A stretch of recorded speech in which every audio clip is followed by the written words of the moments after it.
Sir ஒரு கதை இருக்குது, ஆனால் அந்த கதை உங்களுக்கு பிடிக்காது சார் அப்படின்னேன். இல்லை நீங்கள் ஃபஸ்ட்டு சொல்லுங்கள் சுரேஷ், அதுக்கப்புறம் டிசைட் பண்ணிக்கலாம்னாரு. ஆனால் எனக்கு சத்தியமாக ஹோப்பே இல்லைங்க. நானும் என்ன சொன்னேன், இல்லை சார் சத்தியமாக உங்களுக்கு பிடிக்காது சார். ஏன்னா ஆல்ரெடி அந்த கதையை கேட்டு 10 நிமிஷம் கூட கேட்காம ஒரு ப்ரொடியூசர் அனுப்பி வச்சுட்டாரு. அந்த கதை எப்படி ஒரு கம்பெனி, ஏன்னா என்னதான் இருந்தாலும் படம் பண்ணுறவங்க பணம் போட்டால் அட்லீஸ்ட் ஒரு 10 ரூபாவது எக்ஸ்ட்ரா எடுக்கணும்னு தான் நினைப்பாங்க. அப்படி பார்க்கும்போது இந்த கதையில் கமர்ஷியல் எலிமெண்ட்ஸு எல்லாமே இருக்கா அப்படின்னு பார்க்கும்போது இருக்குன்னு எனக்கு தெரியுது. ஆனால் கேட்குறவங்களுக்கு புரியணுமே. சரி நானும் போட்டு பார்ப்போம். ஆனால் எனக்குள்ள ஒரே ஒரு பயங்க. ஒரு வாய்ப்பு கிடைக்குது, அந்த வாய்ப்பில் ஒரு கதையை சொல்லிட்டு அப்படியே நிப்பாட்டிடுங்க வேண்டாம் அப்படின்னு சொன்னார்னா சினிமாவில் ஒரு இடத்துல ஒருத்தவங்களை டிசப்பாயின்மெண்ட் பண்ணோன்னா திருப்பி அவங்க கூப்பிடவே மாட்டாங்க.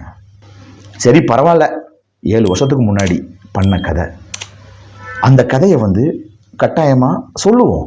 ஏன்னா அந்த கதைக்குன்னு ஒரு ஹோப் இருக்குல்ல, அந்த கதைக்குன்னு ஒரு லைஃப் இருக்குது, ஒரு உயிர் இருக்குல்ல. அந்த உயிருக்காக நம்ம ஒரு அப்பாயின்மெண்ட்டை வேஸ்ட் பண்ணுறது தப்பு இல்லைன்னு அப்போ தான் தோணுச்சு. நான் ஒரு முடிவு பண்ணிட்டேன்.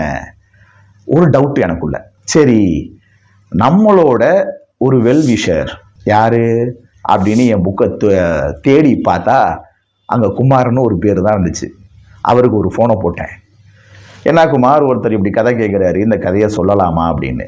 நான் நினச்சேன் அவர் சொல்ல வேணாங்க, வேற கதையை நீங்கள் அந்த கதையை சொல்லுங்கள் அப்படின்னு சொல்லுவார்னு தான் நினச்சேன். சுரேஷ் கட்டாயமாக அந்த கதையை சொல்லுங்கள் சுரேஷ் அப்படின்னு சொல்லிட்டாரு.